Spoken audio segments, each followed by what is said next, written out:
What's going on, everyone? Welcome back to an edition of Late Night Reds. He's Ben Brown. I'm Skylar Wepker, back after a much-needed break off. It was Mhm. A, Ben's birthday, and B, my wife and my anniversary. So we took the day off, Yeah, recharged a little bit. So Ben, how you feeling?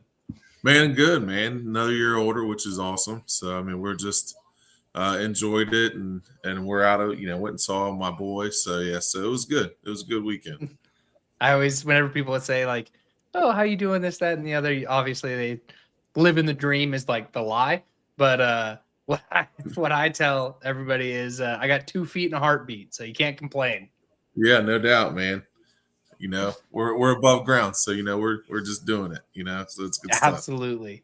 So in the time that we've had to collect ourselves and see what's going on, quite a few things to talk about. The one I want to kind of just start with having the time to reflect on this red season. I want to know who impressed you this season, who stepped up and like contributed to this team in a way that you didn't think they would. Oh, 100% Andrew Abbott. Gosh, to think that he was the All Star, and I'm not saying that Hunter Green wouldn't have been an All Star. I mean, he was hurt, um, but to think of the season that he had, and to come out and do the things that he was able to do. I mean, he pitched in some really big outings for us, coming down the stretch, and during the season. I mean, when you lose your ace, when you lose your ace, it usually brings everybody else down. But Abbott just did an amazing job of just stepping right in, and filling that role. Um, the other guy for me, and this is more of a solidity part, but Spencer Steer moving to first base. Like, Yeah. we always had that question of who's going to be that guy. We had a rotating guy.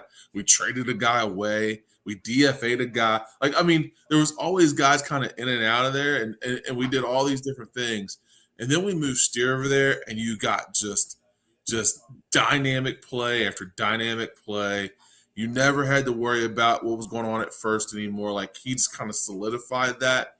And he had an amazing year defensively over there. So, I mean, of course, there's some other guys, but those two right now, top end, really stick out to me as far as like, um, being guys that, like, of course, you don't expect them to be terrible, but like for Andrew Abbott to have the year he had and Spencer Steer to have the defensive year he had, both of those things to me were really cool to see. Yeah, those two of the choices I had also, but I'll head a different direction. I'm gonna start with Emilio Pagan, who Mm, didn't have a stellar year last year. I mean, it was all right, but he stepped in and stepped into this closer role with the kind of, do they DFA or do they trade? They DFA'd uh, Alexis Diaz. So Alexa Diaz, yeah. yeah, so you lose your all-star closer through just Mhm. poor performance in DFA, and in steps Pagan and really took the ball. I know towards the end he kind of struggled, and probably because he was used way too much. Man. But Put him out there. yeah, He's so good. his arm is still attached. Throw him out there. Yeah, so I'll start there, but then I want to go to Noel V. Marte, who coming off of the PED suspension last year wasn't great. Missing when you miss 80 games and then you have to kind of play catch up in the middle of the season, and you just Mhm. kind of have this cloud hanging over you. Mhm. For him to come in and produce the way he did, and I think we forget he wasn't on the opening day roster of this team. No, Like, he was didn't not. make it in opening day and kept grinding, kept his head down, battled his way back to being on this team. And then in the middle of that, getting said, "Hey, we need a right fielder. Get on out there." And not only adjusting to that and not letting that affect him at the plate, but thriving out there. And quite literally saving the season with his catch there in that game against the Pirates for that finals or second to last series. So absolutely, I got to give a tip of my cap to Noel V. Marte and what he did for this team this year. Yeah, those are two really good ones as well. Gosh, dude, just thinking about Marte and like him making that move and all the big at bats he had throughout the year when he got up Yeah. here. I mean, it was just incredible. Yeah. And Pagan, man, like, yeah, I mean, he's another guy that stepped into a role, honestly, that we honestly had thought that Alexis Diaz was going to be that guy for a long time after an all-star season. And then, he pretty much craps the bed. And now you're sitting there and you're like, man, who's going to be that guy? And for a team that really believes in having a one solid closer, he stepped in and did an amazing job and took the ball, whether it was 1 day rest, 18-hour rest, 16-hour, 1 day, two, like it didn't matter. Like he was like, I want the ball, I want to close games, and he did a tremendous job. Yeah, I agree. I think he did everything that you needed from him, and part of that could be contract year, but I think a good part of that is just Tito and the opportunities that was given to him, in kind of this fallout. I don't want to say fallout, but like just the way that the bullpen shook out this year, he definitely got this bigger opportunity and took full advantage of it. And who knows, maybe that helps in free agency this year. Maybe he comes back to the Reds this year.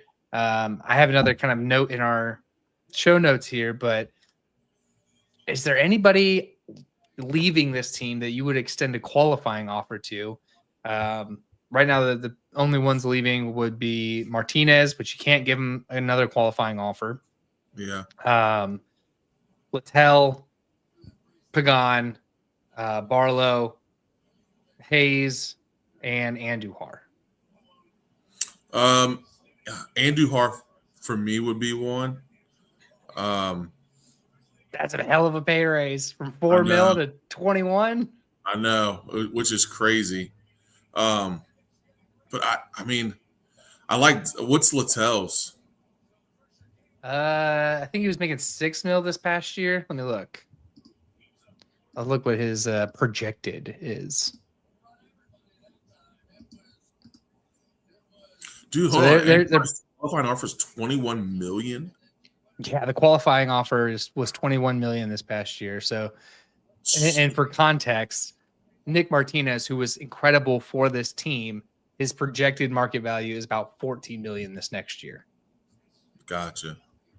So, Pagan, he's projected about 12.3, up from $8 million this year. Littell, $6 million and projected about 12.8 as well.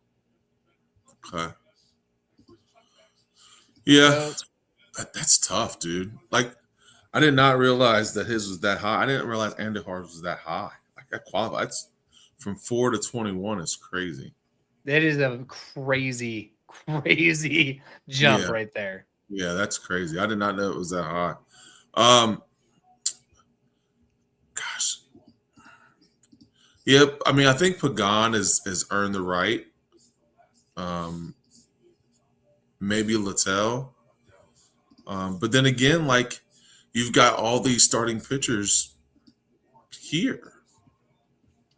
Yeah. If you don't, like, it's not like you're running out of starting pitching. Like, that's for sure. There's no shortage there. Yeah, there's no shortage there. So you're not held to the fire to offer him because you've got enough guys to fill the spot. Yeah, I would say. Do you offer Key Bryant? Well, Key Bryant's signed through, so it'd be Austin Hayes. That's it'd be Austin Hayes, not Key Bryant. Okay. No, I wouldn't do Austin Hayes now. To be fair, then Austin Hayes and the Reds have a mutual option this year, but it's for $12 million. And I don't see the Reds paying Austin Hayes $12 million. No. Not a chance. And Miguel Andujar, I have his market value up. His market value is about 6.1 million, which I could definitely see the Reds saying, "We'll give you 8. Stick around." Yeah. So I think there probably is some value there. There's something there too.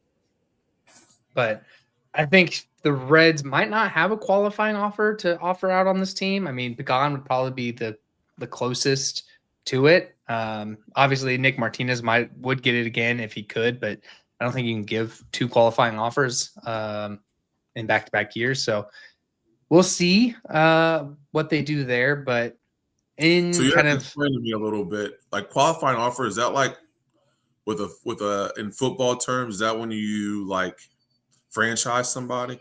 So you can only do it once, and then you can't do it like multiple times. yeah, kind of. So you can do it once, and then they could still they can turn down the offer, which would basically attach a draft pick with them. So Okay. if say like they did it with Trevor Bauer, they gave Trevor Bauer a qualifying hour offer, basically knowing he was going to decline. Yeah. And then when they signed with the Dodgers, they got like the 33rd pick in the draft or something. Okay. Like they get extra competitive balance compensation around it. Gotcha. So, but I mean, this past year, Martinez accepted it, so they paid him the $21 million. I don't think there is somebody on this team that they will extend a qualifying offer to. I think they probably know they can get these guys at cheaper than that. Yeah. But the Reds technically did lose in free agency already. They lost RJ House, third base coach, who's been the third base coach for ever. Yeah. But he goes and winds up in Arizona. So I don't know how much that actually affects this team at all. But it's something to note. Well, yeah, absolutely. I think anytime you have adjustments to management, you know what I mean, as far as like a coaching change, it has some effect because guys build relationships. I mean, they're around those guys, 200 days out of the year and sometimes more. So, I think that when you lose a guy, it makes it difficult for sure. So, I'm not sure what I know he's a third base coach, but I mean, I'm not sure what he did outside of third base coaching as far as like what his expertise was. But you're still gonna have to fill that role with somebody that has that similar chemistry and can fit what they're trying to do. Yeah, I also don't know how much RJ House was doing because we heard stories throughout the whole season that Kyle Cowgill, who's the first base coach, he was doing outfield drills with the team. He was setting the pitching machine to hit it way out there, right to practice home run robberies. So like these coaches do other things other than what they do on the field during the games. They do a lot of maybe it's sign stealing, maybe it's base running. These guys do run a lot of different things. So an opening in the coaching position, we'll see how they fill it. I always love when they fill it with former players. Yeah. But like, how great would it be if like Eric Davis was the third base coach No. for the Reds? That would be awesome. Did you imagine Eric Davis waving Ellie in? Like, let's Yeah. go. Yeah, no, that would be sick. That would be absolutely sick. That would be awesome. That would be so fun. Yeah. But in other news, gold kind of awards are starting to come out, and the Reds have 2 Gold Glove finalists. One, Brian Hayes. I think that one's kind of the given that he would be in the finalists. But to what you mentioned, Spencer Steer, also a finalist for the Gold Glove this year at first base. Good for him, man. That's awesome. I think that's really cool because we had, like we talked about earlier, like he had kind of moved around all over. They settled on him just being the first baseman, and he was, I mean, he exceeded expectations. We always knew that he was a good utility guy, but man, when they sent him at first, dude, like it just solidified it just solidified that infield with him being at first. He made so many good plays, so many heads up plays, so many scoops. Like he did everything really well over there. So to see him be nominated for a Gold Glove is really cool. Congrats to him. And No doubt. Key Brian Hayes. What else can you say? I mean, that dude was. I mean, there's no explanation for the things he was able to do besides the fact that he is just God gifted to play third base. Like there's no explanation for it. Like he was able to make plays and do things that, I mean, he's just incredible over there. So Yeah, I think he's got a legitimate shot at winning the Gold Glove this year. We'll see about Spencer Steer. I don't really know any of the other first basemen that would be in that kind of ring. Mainly because I'm not really watching a ton of first basemen unless they're playing against the Reds. Right. But I think the oh man, what's going on? There we go. Oh, sorry, my whole screen locked up. But we'll see. I think I think it'll be a fun thing to watch. It's always fun to see like the awards at the end of the season. Pat Magooch is showing up. What's going on, Pat? What's going on? What's up, Pat? And other kind of off-season news since we took last week off. Mark Sheldon had an article come out that kind of outlines the Reds should consider trading Hunter Greene. He's the closest beat writer to the team, so I don't want to say like where there's smoke there's fire, but yeah, I don't think that's going to happen. I mean, they gave him the extension. They kind of told him like you are the guy on this pitching staff. Mm-hmm. I feel like maybe us as fans or even the beat writers have kind of been in this cycle of like, oh, we have a guy of value, we should trade him. And I think with making the playoffs this year, that mentality has to stop in the sense of we have valuable guys. Mm-hmm. Let's keep valuable guys. No, I agree with you, man. Like there's a difference when you're trying to build something as comparatively to when you already have a foundation of the ability to make the playoffs. So if you are a team don't have a sniff and you've got one star, say you're like Pittsburgh, right? Like Pittsburgh wasn't close to being a playoff contender, but you have Paul Skeens, who arguably will win the Cy Young and is a great pitcher. I would assume that the talks would be, all right, are we going to keep him for a rebuild? Are we going to get pieces for him in order to make our team better? They are having those type of conversations. For us, we're in a way better spot. Like we made a playoff run. We are a team that has young talent. We don't need to trade guys away. Now, I'm not saying that you don't go out in free agency and look for guys to try to build it around, but you've got a good nucleus. And Hunter Greene is part of that nucleus. So I don't think we're in that boat of, yeah, we need to trade him so that we can get more pieces. I just don't think we're there. And Hunter Greene is such a huge part of what we want to be. Part of what we want to be as a team that has a solid rotation of pitching. And part of what we want to be is being able to hand the ball to anybody in our rotation and say that guy is going to go out there and get us a win. And right now if you look at our rotation, we're right there. I mean, there's not a guy that was in our rotation last year on any given day that I wouldn't be like, yeah, I want that guy to have the ball when we need a win. Mm-hmm. Abbott was that way. Hunter Greene was that way. Zach Littell was that way. Brady Singer was that way when he was going well. Chase Burns, Nick Martinez. Like we've got multiple guys that we can give the ball and be like, yeah, I feel good going into a series with these guys pitching. And that's where it starts, pitching and defense, right? Like it's you have to be solid in those two areas in order for you to be able to win baseball games. Absolutely. I could not agree more. I especially with what you said, like we have the foundation. Hunter Greene has been told that he is a foundation piece of this ball club. He's shown that he's a foundation piece of this ball club. Why would you pull the rug out from under yourself?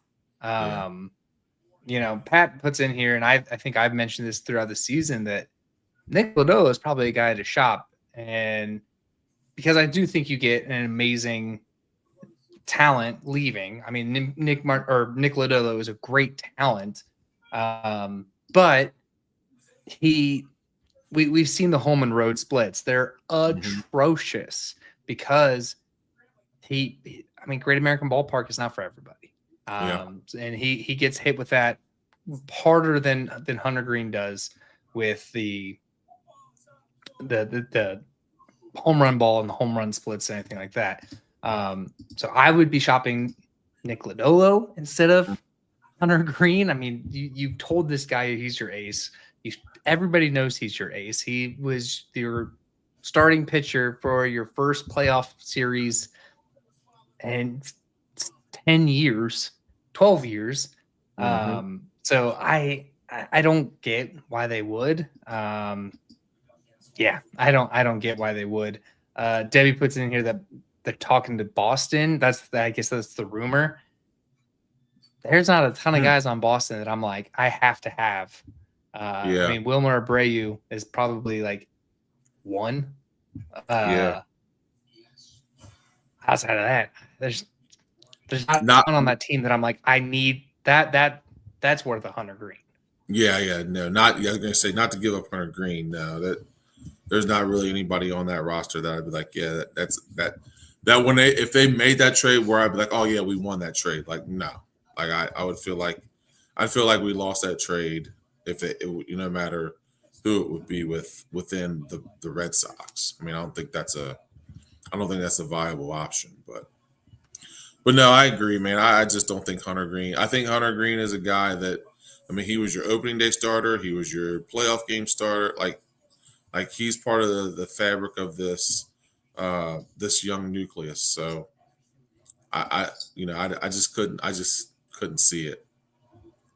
I mean, Duran's a decent piece, but it would need to be Duran and somebody else on your major league roster. Like it's not Duran and lottery tickets. Yeah, it's major league talent. And to the Reds' credit, they have depth at pitching, and we saw that this pitching staff did move well without Hunter Greene.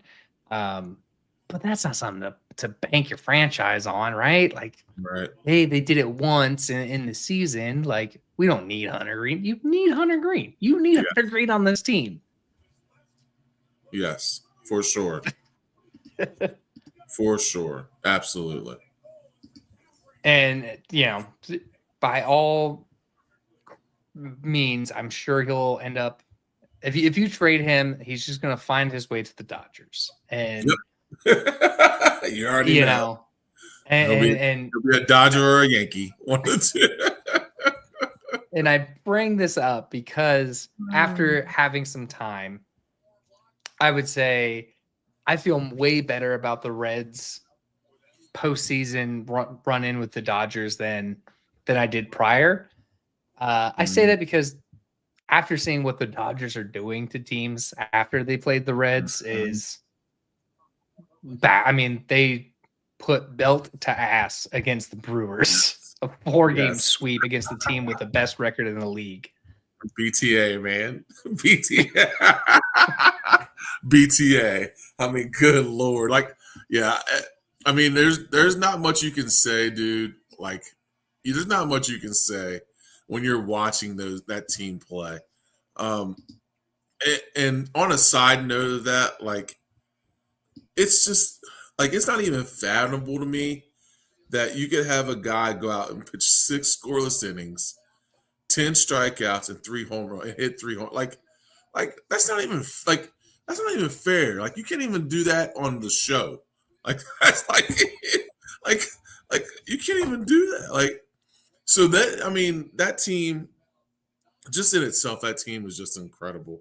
And a Brewers team that consistently, I mean, just ran our division, just was the best team in the National League, just did everything right, played the game the right way, and Dodgers just, I mean, they just obliterated them. I mean, just like they swept a team that had that kind of record and had all the momentum, and they just went in there and just pushed them out the club. Like it wasn't even a I mean, it wasn't even a fight. Like it I mean, and we scored more runs than the Brewers did Yeah, against the Dodgers.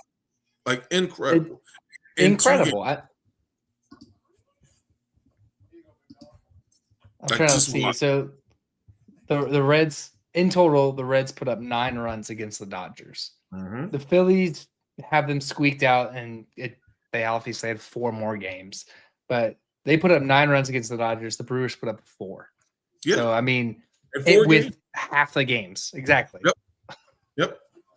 So I feel a lot better about the losing to the Dodgers and anything like that. But I also want to bring up this point because there's, you know, right here you can do anything with a store-bought team. I want to put out there that I don't think the Dodgers are bad for baseball, and I know that might be a little controversial for us as a small town or a small Mhm. market team or anything like that. But the Dodgers got these guys because the teams that they were on didn't want to pay for them. Mhm. Shohei Ohtani was an angel. Shohei Ohtani brought the contract that he got from the Dodgers to the Angels and said, "Can you match this? I will stay." The Angels said no. Freddie Freeman wanted to stay as a Brave. The Braves didn't want to pay him. Dodgers are Mhm. happy to pay him.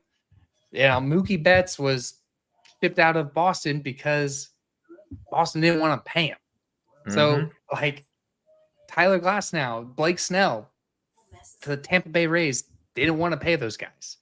So it's not that they're, and granted, they have the fan base, they have the pockets to do so, but Mhm.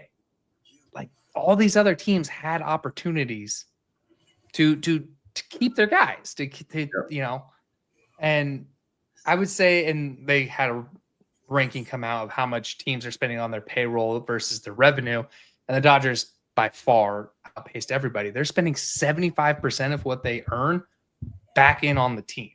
Mhm. Everybody else is hanging in at like 30% reinvestment, and that's like I that's why I don't think the Dodgers are bad for baseball in the sense of they're reinvesting what they're earning.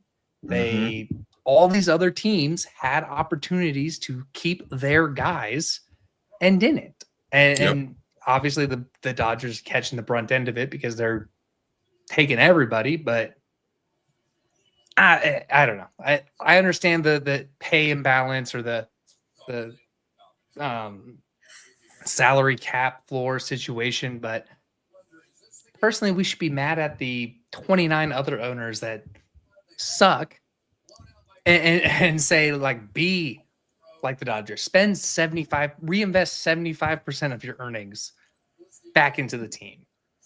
Yeah. I have a hard time.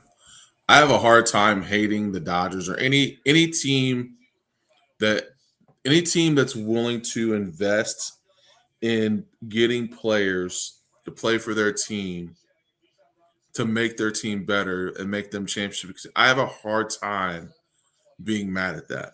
Like the object of any sport or anything you do is to win. That that's the object, right? Like if the rules say that if I got a chance to get a guy like Mookie Betts because the other team doesn't want to pay them and I've got the payroll to pay them, why should I feel bad because you don't want to pay him and I can? Yeah. I am trying to put the best team together to win. Like I want to win. Yeah. So it's with anybody. Like, even when they're talking about super teams in the NBA, like Like, you have an opportunity to pay for guys. You have an opportunity to do these things. Like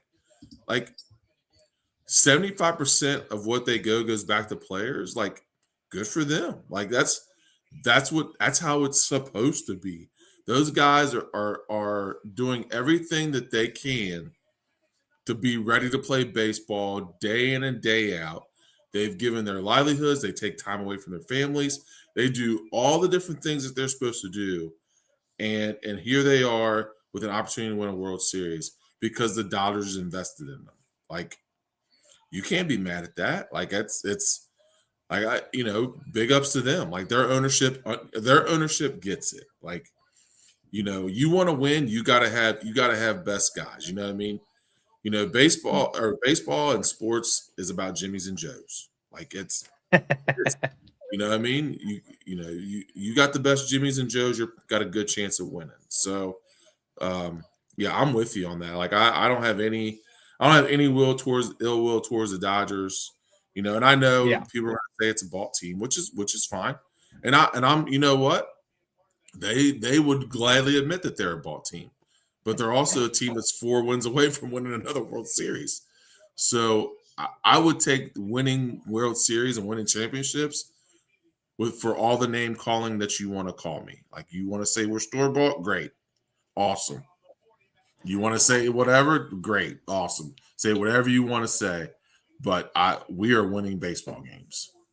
And yes, absolutely. I will say the one thing that is probably going to get nixed in the CBA and the Dodgers are the worst offenders of the deferrals of contracts, especially with the Shohei Ohtani. Like, yeah, I'll take minimum pay for the 10 years, and then you pay me the rest of it in the next 10 years. Like, that'll probably come out on the CBA. But yeah, like, I don't know. Don't think of ball teams as ball teams. Think of them as your business. You can take the cash and just hide away and just make a comfortable living, which is what the Castellinis are doing. Or you can reinvest your profits into making your business better. That is what the Dodgers are doing. They're not, and like I said, they are outspending everybody, but they're out earning everybody. Like, by a wide margin, they are out earning every team because they are putting in good products. Now, granted, they have a large market. I definitely understand that is at a curve, but they're out earning everybody because, hey, if Cincinnati offered the same contract to Shohei Ohtani and they bit the bullet and did it, do you know how many Cincinnati Reds jerseys would sell? Over 1 billion. Because everybody in the States wants an Ohtani jersey and everybody overseas wants an Ohtani jersey. So just in jerseys, you probably make half that money back. Now you include tickets, and because everybody wants to see Shohei Ohtani. He's the greatest show on earth. Now you get tickets in there, you double whatever his contract was. I mean, I saw tweets out there today that the Dodgers have already made Shohei Ohtani's contract back. Like, easily. Yeah, not a question about it. Like that's not even a question. And that's the part of understanding business, right? The more that I invest in, and the more I invest in what I'm doing, the more I'm going to get in return when my things start to come to fruition. So Dodgers tickets, you can't get a seat there. The tickets are freaking insane. The jersey sales are insane because for every Ohtani jersey, Mookie Betts jersey, Teoscar Hernandez, like, you're making all that money back. All the TV rights, because everybody wants to show Dodgers games on TV. So you're making all that money. Like if you're willing to invest in the product is going to pay you back. And the Dodgers do an amazing job of investing in the product. Yeah. And like, think about it this way. Like, if the Reds signed Shohei Ohtani, how many more national TV games would the Reds be in? Yep. I would say a lot more. A ton. And then you get that national TV revenue. Think about the Bengals. The Bengals get Joe Burrow, right? They get Joe Burrow. They pay Joe Burrow. They pay all these guys. Like the investment in their guys is going to benefit them because of jersey sales and the things that and national TV games. Like they were just on Thursday night football, even with Yeah. Joe Burrow out. Like people want to see good teams play and good players play. Yeah, absolutely. And Nick puts in here it's called building a brand, and that's what the Dodgers have done. They've built a brand. Man. And not even to US level, like they're international. And Oh, like absolutely. I bet you go to Japan and everybody is wearing a Dodgers jersey. Yep. Yep, for sure. Because it was like that way in Seattle when Ichiro was there. Yep. Like everybody had an Ichiro jersey. Ichiro was so good though. Oh, dude, he was insane. Insane. So yeah, before we get out of here or anything, and then we'll go on longer, but I want to say, like, coming up, we're gonna see who faces the Dodgers in the World Series. I think that game's going on now against the Mariners and the Blue Jays. Hopefully the Mariners, because I want to see Eugenio Suarez and Luis Castillo throwing bullets. Oh yeah. No, that would be cool, man. That team has been fun to watch. I mean, actually, on that AL side, dude, both of those teams have been really fun to watch. They both have been They really have. good. But yeah, just for a sentimental value, to see Castillo and Eugenio get a chance at a ring, like that would be pretty cool. Oof. Debbie puts in here that they pulled Castillo after the second inning and they're down 4-0. Oh no. No. Oh no. Is it early? Hold on, is it early in the game? I mean, second inning. Oh yeah, that's not good. I think if Toronto win, or is this the final game, or is there one more after this? Seattle is up 3-2, so if Toronto wins, they'll go 7. Okay. But outside of that, outside of seeing who will face the Dodgers in the World Series, we kind of free agency opens up. Have this list up here, but who are some names that pique your interest in free agency? Obviously, there's the big ones like Cody Bellinger and Kyle Schwarber. But if you're the Reds, and you got to think like the Reds, you can't think like a Reds fan who say just spend the money, as we just alluded to. If you're the Reds, who are some like realistic targets to go after? So I'll share my screen here. So these are who they're losing: Nick Martinez, Wade Miley, Emilio Pagan, Zach Littell, and Miguel Andujar. Those are the unrestricted free agencies. Austin Hayes, you're probably losing. Do have a club option for Scott Barlow, but at $6.5 million, maybe they pick that up. Yeah. So those are the going outs, mostly pitching, and thankfully they have a lot of pitching depth. I mean, I'm sure we're going to see Chase Burns in the rotation full time this year. So we'll see where they go on the pitching side. But let me go to all teams, all positions. Where do you want to start? Do you want to start in the outfield? Yeah, let's start in the outfield. All right. Oh, that's teams again. Position, outfielders. And I'll sort by market value so that obviously the more expensive players will be at the top, so on and so forth. So Gotcha. I don't think they're in the Kyle Tucker, Cody Bellinger, Kyle Schwarber, Luis Robert, Jared Duran. Well, maybe Jared Duran, but they're definitely not in that tier of players, this 21 up. Yeah. Unfortunately, I wish they would be, but I doubt it. Yeah. So, gosh, I would zoom in because I'm sure it's hard to read. I like I like Cedric Mullins. Yeah, I mean, he was terrible for New York, but Yeah, I liked him with the Orioles. yeah. So I mean, yeah, I definitely like Cedric Mullins. Um, I would love if they were in this like Trent Grisham, Brian O'Hearn yeah, area. That would be great, but I don't know. I think they're going to take a run at Miguel Andujar. I think that's a smart bat to get is Miguel yeah. Andujar. No, But for sure. they need a fielder. They definitely need a left fielder. By Do you grace of God, they need a left fielder. do you really think you think Luis Rivera is out of question? I know he's got a I'm club option, I think. well. I mean, it depends. I guess it's a $20 million club option. Yeah, So I mean, which is right about on market value, about $20 million.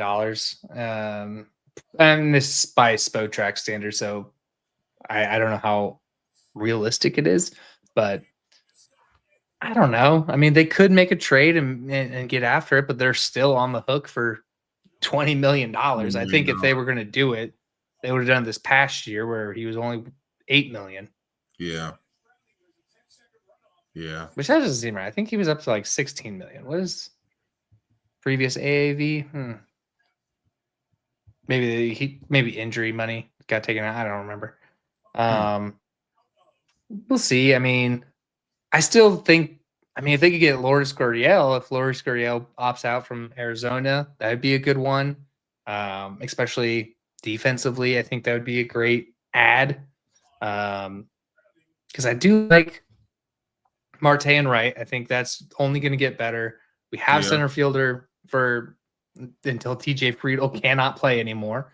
Right. So I don't know. I think that's where they end up is somewhere in this like Lourdes Gurriel to Cedric Mullins area. I Yeah. still think I think they go after Miguel Andujar as a DH and or Yeah. like a primary first base DH, rotate whatever that role is. Because I mean, I think they said that his value is what? It's Austin Hayes. Oh, I think they have him listed as a DH. Austin Hayes. Andujar. Oh, Oh, maybe not. Let me just go to Reds. All positions. What do they even list him at? They have Miguel Andujar listed as a third baseman, which is I'm not looking at it on my phone. They have him as a left fielder. all right. But 6'1" is what Miguel Andujar is projected at, and I think the Reds will happily pay 6, Yeah. 8, whatever it is for that. Yeah, for sure. I'd love them to bring back a pitcher, whether that's Littell or Martinez, in the sense of, all right, you have Chase Burns come up, so he'll probably take a slot. So you'd love if you can get Nick Martinez back. Yeah. I don't know how long of a contract they're going to give him at 35 years old. Yeah. That's the issue is his age, man. Like you can't I don't even know what the max would be to give him at 35, dude. Like, I mean, I would be fine if it's like 3 years, or let's just say 2 years at 12 a year, yeah. and with a mutual third option. Yeah, there you go. Like that would be enticing if I'm Nick Martinez at 35 years old, but he had a stellar season. He had a stellar season last year, so he's probably like, nah, I need to be at 16, 18, whatever that is. I'd give him 2 for 14 and an option for a third. I mean, that's 7 a year. I mean, that's not he's crazy. definitely not taking 7 a year. Probably take 14 per. Yeah. Daggone, that's But I mean, even at 14 per, like it's still cheaper than when he cost you this year at 21. Yeah, that's true. Yeah. We'll see. And I'm sure chat is going crazy, but I cannot see. So let me stop my share screen. But yeah, we'll see. I will see what they do. I really like this team. I think we've talked about it a lot. Like they just have a lot of these foundational pieces. Like you don't need to worry about shortstop. You don't need to Yeah, worry about right field. You don't need to worry about third base, catcher, center field. Uh, don't really need to worry about first base if you're going to have Spencer Steer there. yeah. Um, What's really, Matt McClain? What do you feel about Matt McClain? I mean, it can't be worse than this year. Good point. I think he'll be better. Right? I think he'll be better. I mean, the defense was Yeah. fantastic, and that's why he was kind of in there a lot. But I think he'll be better. He missed an entire year of ball, and getting back into the game takes a while. He had his ups, he had his downs. I mean, there were some spurts in there. I think you look for consistency. And another thing that wasn't mentioned prior, and I'm kind of just thinking about it now. He had David Bell as his manager, lost an entire year of baseball, and came back to the clubhouse with Terry Francona as his manager. So Yeah. he didn't even just learn to like get back in the rhythm. He had an entire new coaching system around him on top of like trying to get back in game rhythm and game speed. So I think he's got it. He's definitely has homework. He's going to have to prove it and prove that it was just a down year, bad year. And so I think he'll be better in that sense. Yeah, no, I agree.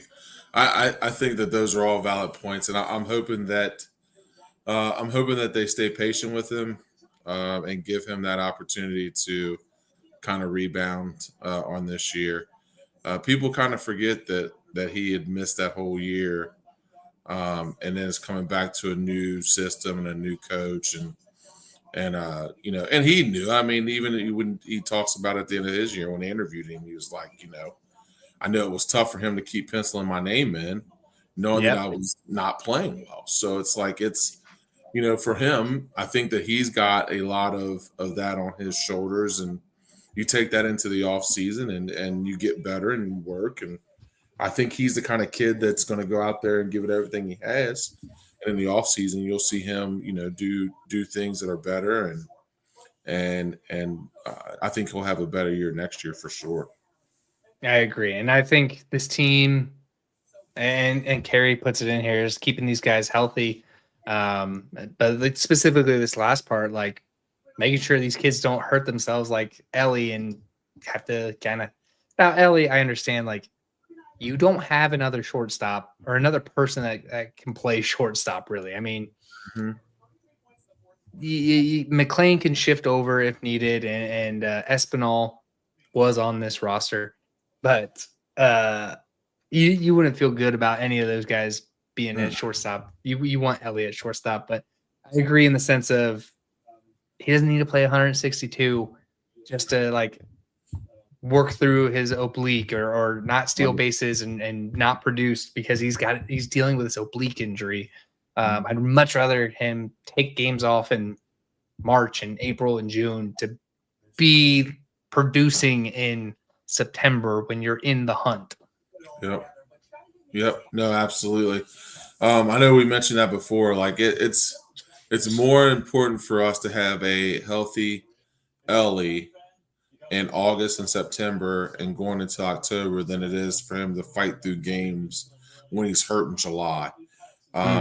Take those days off. Take advantage of those days where you got a night game and then you got a day game and you're it's a travel day. Like take a couple of those days off and let your body heal a little bit. I get it though, that warrior mentality, but also too like you could see the longevity of that season wore on him towards the end. Like he was just started to struggle and he was tired and and of course, that to his credit, he's not making excuses or anything like that, but you could just see in his play, like he got towards the end of the year and he was exhausted. So yeah, I'm hoping that they, I'm okay with seeing Ellie in one, if we play 162, I like CLA at least like 147, 148.